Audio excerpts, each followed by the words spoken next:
यो रेडियो नेपाल हो। अब प्रवीण पोखरेलबाट बिहान 7 बजेको समाचार सुन्नुहोस्। शुरूमा प्रमुख समाचार। स्वास्थ्य कर्मीको पेशागत सुरक्षा, हित र वृत्ति विकासमा सरकार सचेत र गम्भीर रहेको प्रधानमन्त्री पुष्पकमल दाहाल प्रचण्डको भनाई। बझाङ आसपासका क्षेत्र केन्द्रबिन्दु भई गएको भूकम्पको क्षतिको अवस्था बुझ्न प्रधानमन्त्री प्रचण्ड आज त्यसतर्फ जानुहुने, भूकम्पबाट पीड़ित र प्रभावितलाई तत्काल राहत, उद्धार र व्यवस्थापनका लागि प्रधानमन्त्रीको निर्देशन। चेक अनादारको कसुरलाई कड़ा बनाउने प्रस्ताव सहित बैंकिङ कसुर र सजाय सम्बन्धी ऐन संशोधनका लागि विधेयक संसदमा दर्ता र युक्रेनको एउटा ग्रामीण भेगमा रूसी हवाई आक्रमणमा 51 जना सर्वसाधारणको मृत्यु। सुन त, भोलिको मिटिङको लागि सबैलाई फोन गर्यो? छैन सर, मेरो मोबाइलमा ब्यालेन्स नै थिएन। अलि पछि गर्छु ल्यान्डलाइनबाट। ल हेर, मोबाइलमा ब्यालेन्स छैन भनेर हुन्छ?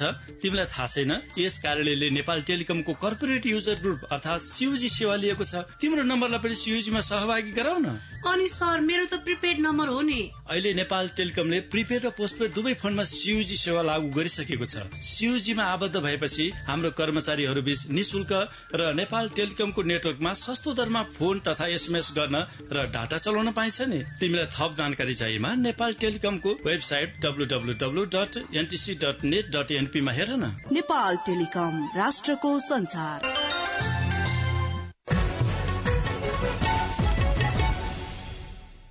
समाचार अब विस्तारमा।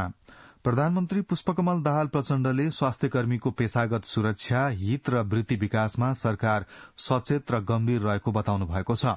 चिकित्सा विज्ञान राष्ट्रिय प्रतिष्ठानको 4थो दीक्षान्त समारोहलाई हिजो सम्बोधन गर्नुहुँदै उहाँले बिरामीको उपचारमा क्रियाशील स्वास्थ्य कर्मीमाथि भइरहेका श्रृंखलाबद्ध आक्रमणलाई आफूले गम्भीर रूपमा लिएको बताउनुभयो।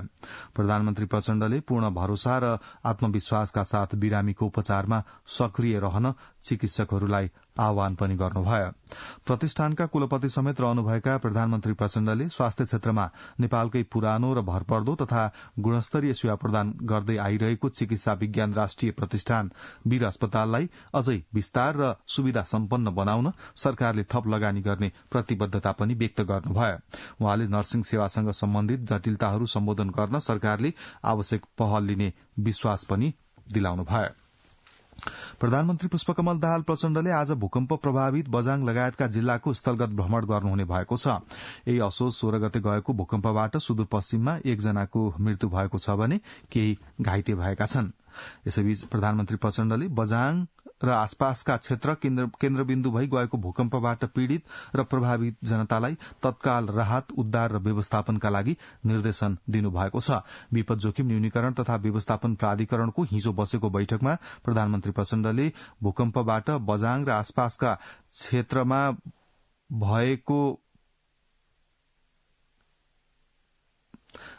क्षेत्रमा भएको क्षति अध्ययन गरी पीड़ितलाई राहत वितरण गर्न पनि निर्देशन दिनुभयो। प्रधानमन्त्री प्रचण्डले उद्धार, राहत र व्यवस्थापनमा भएको पहल कदमीका लागि सम्बन्धित सबैलाई धन्यवाद समेत दिनुभएको छ।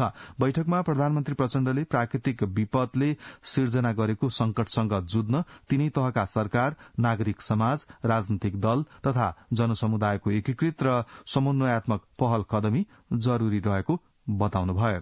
प्रधानमन्त्री प्रचण्डले सरकारका तर्फबाट राहत, उद्धार, उपचार, पुनर्स्थापना तथा पुनर्निर्माणमा कुनै कमी हुन नदिइने प्रतिबद्धता समेत व्यक्त गर्नुभयो।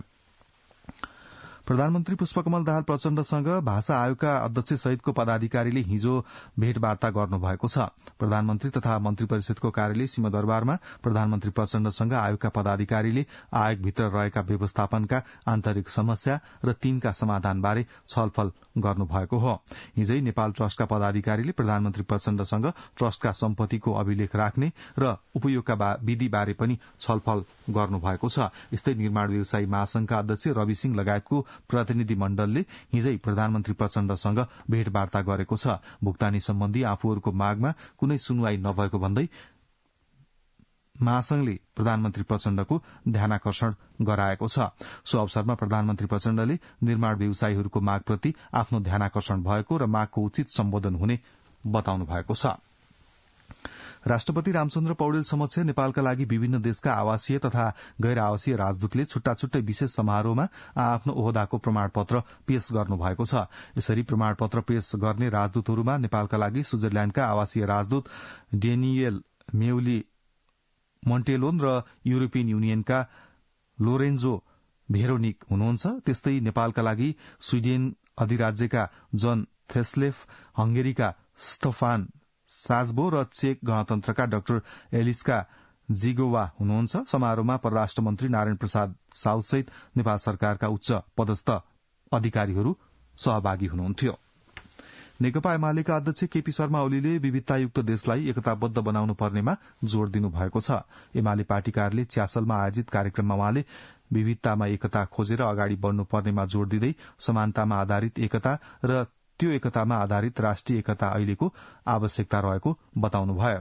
अध्यक्ष ओलीले ऐतिहासिक मठ मन्दिर, ताल तलैया सबै मुलुकका समृद्धि र गौरवका प्रतीक रहेको उल्लेख गर्नुभयो। अध्यक्ष ओलीले एमाले नेता तथा कार्यकर्तालाई ईमान, न्याय, सत्यमा अडेर काम गर्ने सिकाउने उहाँको भनाइ थियो। प्रतिनिधि सभाको हिजोको बैठकमा विद्युत विधेयक 2080 पेश भएको छ। बैठकमा ऊर्जा, जलस्रोत तथा सिंचाई मन्त्री शक्तिबहादुर बस्नेतले विद्युत विधेयक 2080 पेश गर्नुभएको हो। त्यस्तै प्रतिनिधि सभाको हिजोको बैठकले प्रतिनिधि सभाका पूर्व सदस्य खेमराज भट्ट मायालुको निधन शोक प्रस्ताव पारित गरेको छ। बैठकले पूर्व सामान्य प्रशासन मन्त्री समेत रहनुभएका नेपाल कम्युनिष्ट पार्टी माओवादी केन्द्रका केन्द्रीय सल्लाहकार 2056 सालमा नेपाली कांग्रेसका तर्फबाट बर्दिया क्षेत्र नम्बर 3 बाट प्रतिनिधि सभा सदस्यमा निर्वाचित भट्टको निधनमा शोक प्रस्ताव पारित गरेको हो। प्रतिनिधि सभाको अर्को बैठक आज बिहान 11 बजे बस्नेछ। राष्ट्रिय सभाको हिजोको बैठकले विधायन सम्बन्धी विधेयकमाथि विचार गरियोस् भन्ने प्रस्ताव स्वीकृत गरेको छ। बैठकमा कानून, न्याय तथा संसदीय मामिला मन्त्री धनराज गुरूङले विधायन सम्बन्धी विधेयक 2080 माथि सैद्धान्तिक छलफलका क्रममा विधेयकमाथि उठेका प्रश्नहरूको जवाब दिँदै मन्त्री गुरूङले कानून निर्माणमा एकरूपता ल्याउन र सरकारवालाको अपनत्व सहित विधिको शासनलाई सुदृढ़ गर्न विधेयक महत्वपूर्ण हुने विश्वास व्यक्त गर्नुभयो। यसअघि बैठकमा सांसदहरूले समसामयिक विषयमा सरकारको ध्यानाकर्षण गराउनु भएको थियो। राष्ट्रिय सभाको अर्को बैठक असोज 23 गते मंगलबार बिहान 11 बजे बस्नेछ। सर्वोच्च अदालतले योगराज ढकाल रिगल भनिनेको कैद मिनाहा गरी आम माफी दिने निर्णयको सक्कल मिसिल यही असोज 24 गते भित्र झिकाउन आदेश दिएको छ। न्यायाधीश डाक्टर मनोज कुमार शर्माको एकल इजलासले रिगलको कैद मिनाहा विरूद्ध दायर रिटमा हिजो प्रारम्भिक सुनवाई गर्दै रिगलको हकमा असोज 3 मा राष्ट्रपतिद्वारा माफी मिनाहा सम्बन्धमा भएको निर्णयसहितको सम्पूर्ण मिसिल महान्यायाधिवक्ताको कार्यालय मार्फत झिकाउन आदेश दिएको हो। रिगल विवादलाई छिटो छरितो रूपमा निरूपण गर्नुपर्ने देखिएकाले पूर्ण सुनवाईका लागि यही असोज 25 गते पेशी तोकी अग्राधिकार दिई सुनवाईको व्यवस्था गर्ने र सो दिन महान्यायाधिवक्तालाई बहसका लागि उपस्थित हुन पनि आदेशमा उल्लेख छ। यही असोज 3 गते संविधान दिवसका अवसरमा मन्त्री परिषदको सिफारिशमा राष्ट्रपतिले योगराज ढकालको कैद मिनाहा गर्नुभएको थियो। संस्कृति, पर्यटन तथा नागरिक उड्डयन मन्त्री सुदन किराँतीले अन्तर्राष्ट्रिय नागरिक उड्डयन संगठन आइकाओले नेपालको हवाई क्षेत्र सुरक्षित हुँदै गएकाले कालो सूचीबाट हटाउने प्रक्रिया शुरू भएको बताउनु भएको छ। प्रतिनिधि सभाको अन्तर्राष्ट्रिय सम्बन्ध र पर्यटन समितिको हिजो सिंहदरबारमा बसेको बैठकमा मन्त्री किराँतीले गत वर्ष कालो सूचीबाट हटाउन लागेका बेला पोखरामा यति एयरलाइन्सको जहाज दुर्घटना भएका कारण प्रक्रिया लम्बिएको बताउनुभयो। मन्त्री किराँतीले प्राविधिक समिति गठन गरी राम जानकी मन्दिरलाई विश्व सम्पदा सूचीमा सूचीकृत गर्न लागि जानकारी पनि बैठकमा दिनुभयो। बैठकमा सांसदहरूले नेपालमा हवाई सुरक्षा नभएकाले पर्यटन क्षेत्र धराशायी भएको भन्दै सरकारले अन्तर्राष्ट्रिय तहमा नेपाल सुरक्षित गन्तव्य हो भनी प्रचार गर्न नसकेको बताउनुभयो। रेडियो नेपाल र नेपाल टेलिभिजनलाई एकीकृत गरी छुट्टै निकाय सार्वजनिक सेवा प्रसारणमा रूपान्तरण गर्ने प्रक्रिया अघि बढ़ेको छ। सार्वजनिक प्रसारण विधेयक राष्ट्रिय सभाबाट पारित भई अहिले प्रतिनिधि सभा अन्तर्गतको शिक्षा, स्वास्थ्य तथा सूचना प्रविधि समितिमा छलफलमा रहेको छ। रेडियो नेपालबाट आजदेखि प्रसारण हुने प्रसारण सरोकार कार्यक्रमका लागि कुराकानी गर्नुहुँदै संचार तथा सूचना प्रविधि मन्त्री रेखा शर्माले रेडियो नेपाल र नेपाल टेलिभिजनलाई स्वतन्त्र, स्वायत्त, जनपक्षीय र व्यवस्थित बनाई प्रसारणमा ल्याउन विधेयकको भूमिका महत्वपूर्ण हुने बताउनुभयो। यसलाई जनपक्षीय बनाउन, यसलाई अलि स्वायत्त र यसलाई अलि व्यवस्थित पनि गर्नको निम्ति अहिलेको आवश्यकता अनुरूप अब अहिले लोकतन्त्रको सुन्दर पक्ष भनेकै अभिव्यक्ति स्वतन्त्रता हो र यो अबका हाम्रा मिडिया भने जनउत्तरदायी हुनुपर्छ, जनतापट्टि फर्किनुपर्छ र यिनीहरू सापेक्षिक रूपमा स्वतन्त्र पनि हुनुपर्छ, अभिव्यक्तिमा कुनै अंकुश हुनु हुँदैन भन्ने अहिलेको त्यो जुन सरकारको संविधानको जुन मर्म छ त्यो संविधानको मर्मलाई आत्मसात गरेर सरकारले नीति कार्यक्रममा ल्याएको विषयलाई हामीले विधेयकका रूपमा लगेका हौं। मन्त्री शर्माले संसदमा हुने सकारात्मक छलफल र सुझावलाई ग्रहण गर्दै प्रसारण ऐनको मूल मर्मलाई मर्न नदिई विधेयक परिमार्जन गर्दै अघि बढ़ाइने बताउनुभयो। स्वायत्त प्रसारणको विषयमा व्यापक छलफल विश्लेषण आवश्यक पर्ने बताउँदै मन्त्री शर्माले आर्थिक व्यवस्थापन र प्रसारणको व्यावहारिक सञ्चालन तथा परिमार्जनबारे उपयुक्त छलफल आवश्यक रहेको उल्लेख गर्नुभयो। अनि जुन मान्यज्यू सम्बोधन पेश गर्नुभएको छ सबै सरकारी सञ्चार माध्यमलाई गोरखापत्र र आश्वासनदेखि लिएर सबै पनि ल्याउनुपर्छ भन्ने पनि संशोधन छन्, कसैको आएन। यो सबै विषयमा समग्र यसको मूल मर्म, मूल थ्योरी के हो, थ्योरीबाट हामी विचलित भएर विधेयक बनाउने कुरा पनि भएन। तर फेरि हाम्रो राष्ट्रिय अन्तर्राष्ट्रमा चलेका प्र्याक्टिसहरू होइन, गरेका प्र्याक्टिसहरू, त्यसपछि हाम्रो यसको फेरि मूल मर्म पनि नमर्ने गरेर यसलाई राम्रो कसरी बनाउन सकिन्छ, यहाँ त फेरि हामी ओपनै छौँ, सरकार पनि ओपन छ। अब समितिमा आउने सुझावहरू सरकारले लिन्छ नै। एकातिर सरकारले पैसा दिने, अर्कोतिर फेरि स्वतन्त्र यहाँनिरको अन्तर सम्बन्ध हामीले कसरी हल गर्ने भन्ने कुरा पनि विधेयकमा टुङ्गाउनु पर्नेछ। हामी सक्षम नहुन्जेलसम्मलाई सरकारले हेर्नुपर्छ, हेर्ने तर स्वतन्त्र हुन पाउनुपर्छ भन्ने लाइनबाट जानुपर्छ होला सायद होइन। 80 साल र 76 सालको बीचमा मिडियामा आएको परिवर्तनको ट्रेन्ड के छ अब त्यो पनि हेर्नुपर्नेछ कि हामीले त त्यो पनि हेरेर त्यो विधेयकलाई परिमार्जन गर्नुपर्नेछ, समृद्ध बनाउनु पर्नेछ। प्रसारण सरकार कार्यक्रम अहिले बिहान 8:15 बजे रेडियो नेपालबाट सुन्न सक्नुहुनेछ। समाचार रेडियो नेपालबाट सुन्दै हुनुहुन्छ। अब एकैछिन विज्ञापन। हे गाउँ घर परिवार छोडी विदेशमा दुःख गरी कमाइएको रकम सुरक्षित राखौं। उच्च प्रतिफल सहितको हिमाल रेमिट बचत खातामा छ 10.054% वार्षिक ब्याज दर। मुद्दती खातामा 12.054% वार्षिक ब्याज दर।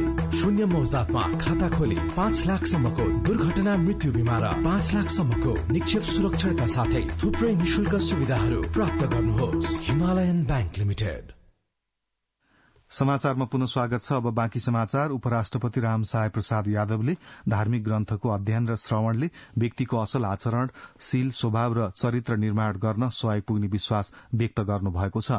गायिका लोचन भट्टराईको संगीत तथा स्वरमा रहेको भानुभक्त रामायणको गीति संग्रहको हिजो विमोचन गर्नुहुँदै उहाँले रामायणको श्रवणबाट व्यक्तिलाई आफ्नो कर्तव्यको निष्ठापूर्वक निर्वाह गर्न उत्प्रेरित गर्ने बताउनुभयो। उपराष्ट्रपति यादवले भानुभक्त रामायणको पाठ गर्दा नेपालीपनको आभास जो कोहीले पनि सजिलै गर्न सक्ने बताउनुभयो। नेकपा एमाले गण्डकी प्रदेशको अध्यक्षमा नवराज शर्मा विजयी हुनुभएको छ। निकटतम प्रतिस्पर्धी मायानाथ अधिकारीलाई पराजित गर्दै शर्मा गण्डकी प्रदेशको अध्यक्षमा विजयी हुनुभएको हो। विजयी शर्माले 531 मत प्राप्त गर्नुभयो भने अधिकारीले 365 मत प्राप्त गर्नुभयो। सरकारले चेक अनादारको कसुरलाई झनै कड़ा बनाउने प्रस्ताव गरेको छ। अर्थ मन्त्रालयले चेक अनादार कसुरमा अधिकतम 3 वर्ष जेल सजाय कायम गर्दै जाहेरी दिने अवधि समेत घटाएर 3 महिनामा झारेको हो।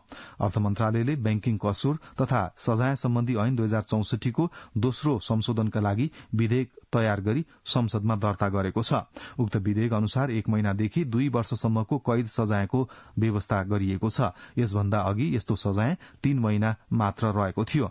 त्यस्तै विधेयकमा जाहेरी दिने तथा मुद्दा दर्ता गर्ने समय अवधि पनि घटाइएको छ। यसैगरी 1 वर्ष रहेको जाहेरी दिने अवधि 3 महिनामा झारिएको छ भने मुद्दा दर्ता गर्ने अवधि पनि 6 महिनाबाट 3 महिनामा झारिएको छ। विश्व बैंकले आगामी वर्षमा नेपालको आर्थिक वृद्धि दर विस्तार हुने अनुमान गरेको छ। हिजो काठमाडौँबाट दक्षिण एसियाली विकास अपडेट र नेपाल विकास अपडेट 2023 सार्वजनिक गर्दै विश्व बैंकले सन् 2024 मा नेपालको आर्थिक वृद्धि दर 3.9% रहने प्रक्षेपण गरेको हो। यस वर्ष भने नेपालको कुल गास्थ वृद्धि दर 1.9% रहने विश्व बैंकले जनाएको छ। नेपाल आर्थिक पत्रकार समाज सेजन र काठमाडौँ विश्वविद्यालयसँग सहकार्य गर्दै विश्व बैंकले दक्षिण एसियाली विकास अपडेट र नेपाल विकास अपडेट प्रतिवेदन सार्वजनिक गरेको हो। धुलीखेल अस्पतालमा ट्रमा र आकस्मिक केन्द्र विस्तारका लागि जापान सरकारले अनुदान सहयोग उपलब्ध गराउने भएको छ।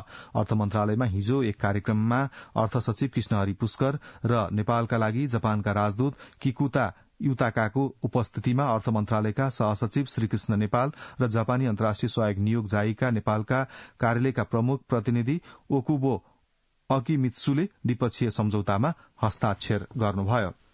सुनको अवैध तस्करी नियन्त्रण सम्बन्धी जाँचबुझ आयोगले कार्य प्रारम्भ गरेको छ। सिंहदरबार स्थित गृह मन्त्रालय रहेको पुरानो भवनमा कार्यालय स्थापना गरेर आयोगले काम थालनी गरेको हो। त्रिभुवन अन्तर्राष्ट्रिय विमानस्थलबाट अवैध रूपमा सुन तस्करी भएको विषयको छानबिन गर्न सरकारले यही असोज 14 गते उच्च अदालतका पूर्व न्यायाधीश डिल्लीराम आचार्यको संयोजकत्वमा 4 सदस्यीय आयोग गठन गरेको थियो। सरकारले आयोगलाई 3 महिनाभित्र अनुसन्धान सम्पन्न गरी सुनको अवैध तस्करीको नियन्त्रणका लागि सुझाव सहितको प्रतिवेदन पेश गर्न निर्देशन दिएको छ।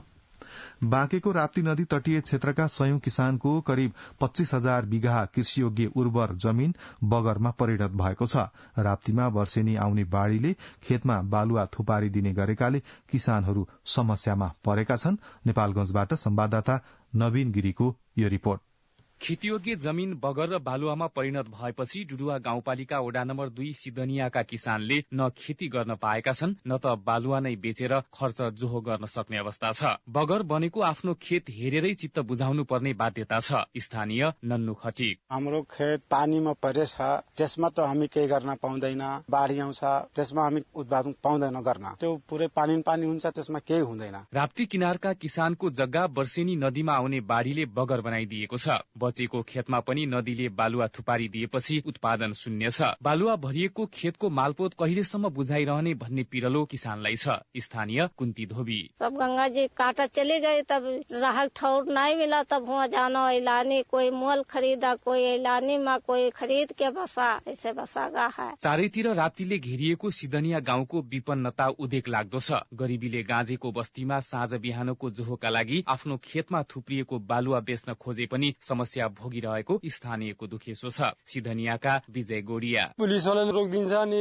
जमिनदारहरूले पनि रोकिदिन्छन्, गरीब जनताहरूले के भेट्दैन। कानूनले हक भोग गरेको जमिनको अधिकार नागरिकलाई नै प्रदान गरेको छ। त्यसमा स्थानीय सरकार वा अन्यले अवरोध गर्न नपाइने व्यवस्था छ। तर गरीब किसानले दुःख भोगिरहेका छन्। भूमि सुधार तथा मालपोत कार्यालय बाँकेका सूचना अधिकृत नवीन बहादुर खड्का व्यक्तिले आफ्नो नदीमा कति परेको छ त्यो एरिया छुट्याएर आफ्नो हक भोग जतिमा एरिया छुट्याएर त्यसमा स्थानीय सरकारले हस्तक्षेप गर्न पाउँदैन। राप्ती सोनारी नरैनापुर र डुडुवा गाउँपालिकाको तटीय क्षेत्रबाट नदीजन्य पदार्थको अवैध उत्खनन गर्नेहरू आफ्नो लागि बाधक बनिरहेको किसानहरूको गुनासो छ। नवीन गिरी, रेडियो नेपाल, नेपालगञ्ज।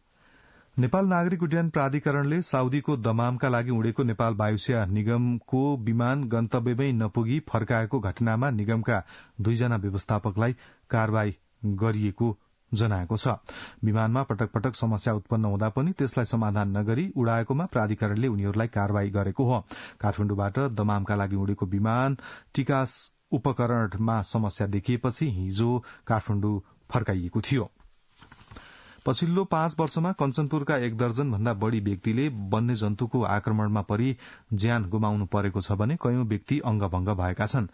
कञ्चनपुरका किसानहरूले लगाएको अन्नबाली समेत वन्य जन्तुकै कारण नोक्सान हुने गरेको छ। कञ्चनपुरबाट संवाददाता हरिशचन्द्र बागको यो रिपोर्ट। वन्य जन्तुकै कारण कञ्चनपुरवासीले ठूलो जनधनको क्षति बेहोर्नु परेको छ। कहिले बाघ, चितुवा त कहिले जंगली बदेलबाट त्रसित कञ्चनपुरवासी सबैभन्दा बढ़ी जंगली हात्तीबाट त्रसित छन्। कञ्चनपुर स्थित शुक्लाफाँटा राष्ट्रिय निकुञ्ज, भारतीय दुधुवार राष्ट्रिय निकुञ्ज र अन्य वन क्षेत्रबाट भित्रिने वन्य जन्तुहरूले वर्षेनी क्षति पुर्याउने गरेका छन्। कञ्चनपुरका प्रायः सबै पालिकाहरूमा वर्षेनी जंगली हात्तीले क्षति पुर्याइरहेको हुन्छ। हालै मात्र कञ्चनपुरका दोधारा चाँदनी, शुक्लाफाँटा, कृष्णपुर, पुनर्वास र लालझाडीमा जंगली हात्तीको बथान गाउँ पसेर क्षति पुर्याइरहेको छ। कञ्चनपुरका हात्ती पीड़ित किसानहरू। हमार घर नोक्सान हुई, बाल बच्चा जोगैना। खेती वाला मान्छे यति खेती गरे थिए, यति नोक्सान भइसक्यो, के खाने के गर्ने। पीड़ित किसानहरूलाई यहाँका स्थानीय तहहरूले सामान्य राहत मात्रै दिन सकेका छन्। पछिल्लो समय जंगली हात्तीको बथानले घर भत्काउने, धान लगायतका बालीनालीमा क्षति पुर्याउने गरेको छ। वर्षेनी जंगली हात्तीले दुःख दिइरहेकोले स्थायी समाधानको लागि सम्बन्धित निकायसँग छलफल गरिरहेको कृष्णपुर नगरपालिकाका नगर प्रमुख हेमराज ओझा बताउनुहुन्छ। आरएससँग पनि कुरा गर्छौं, वनसँग पनि कुरा गरिराखेका हुन्छौं। लाइटिङहरू गर्ने आदि इत्यादि गर्ने भन्ने कुरा चाहिँ जिल्ला विपदमा पनि कुरा भएको अवस्था छ। वन्य जन्तुकै कारण नागरिकले दुःख झेल्नु परेकोले यस विषयमा विज्ञहरूसँग छलफल गरी प्रदेश सरकार मार्फत आवश्यक कानून बनाएरै समाधान खोज्न पहल गर्ने सुदूरपश्चिम प्रदेश सभा सदस्य ओम विक्रम भाट सरलले प्रतिबद्धता जनाउनु भयो। यसको स्थायी समाधान खोज्नुपर्छ र तत्काल यो विषयमा पनि प्रदेशले कानून पनि बनाउनुपर्छ। हामीले यो विषयमा गम्भीर भएर लाग्छौं। कुनै समयमा वन्यजन्तुको ओहोर दोहोर गर्ने मुख्य मार्गमै पछिल्ला दशकहरूमा मानव बस्ती विस्तार भएको पाइन्छ। मानव र वन्यजन्तु बीचको द्वन्द्व न्यूनीकरणका लागि राज्यले प्रविधिको प्रयोग बढाउनुपर्छ भने स्थानीयले होशियारी र सतर्कता अपनाउन आवश्यक छ। हरिश चन्द्र बाग, रेडियो नेपाल, कञ्चनपुर। अब के अन्तर्राष्ट्रिय समाचार। युक्रेनको खार्किभ शहर नजिकै रहेको एउटा गाउँमा रूसी हवाई आक्रमणमा 51 जनाको मृत्यु भएको छ। युक्रेनले आक्रमणमा 8 वर्षका बालकसहित सर्वसाधारणको मृत्यु भएको जनाएको छ। युक्रेनी रक्षा मन्त्रालयले सैनिक आक्रमण नभई नागरिक लक्षित गरी रूसले आक्रमण गरेको जनाएको छ। यस वर्षको साहित्यतर्फको नोबेल पुरस्कार इएन फोसेलाई प्रदान गरिने भएको छ। नाटक र गद्य लेखनका लागि नोबेल पुरस्कार समितिले लेखक फोसेलाई नोबेल साहित्य तर्फको पुरस्कार दिने घोषणा गरेको हो। सन् 1959 मा नर्वेमा जन्मिएका साहित्यकार फोसे संसारमा सबैभन्दा धेरै नाटक प्रदर्शन गरिएका नाटककार मध्ये एक हुन्। सन् 2023 को सेप्टेम्बर 1 सम्म 10,971 जना अफगानी शरणार्थी स्वदेश फर्किएको संयुक्त राष्ट्रसंघीय शरणार्थी नियोग यूएनएचसीआरले सार्वजनिक गरेको प्रतिवेदनमा जनाइएको छ। तीमध्ये 96% पाकिस्तानबाट, 3% इरानबाट र 1% अन्य मुलुकबाट अफगानिस्तानका विभिन्न राज्यमा फिर्ता आएका र उनीहरूको गृह नगर वा गाउँमा जाने तयारी गरिरहेको यूएनएचसीआरले जनाएको छ। प्रतिवेदनमा सन् 2023 मा आन्तरिक रूपमा विस्थापित भएका करिब 5,150 व्यक्ति अफगानिस्तानमा रहेको आफ्नो मूल थलोमा फर्किएको उल्लेख छ। अब आर्थिक समाचार।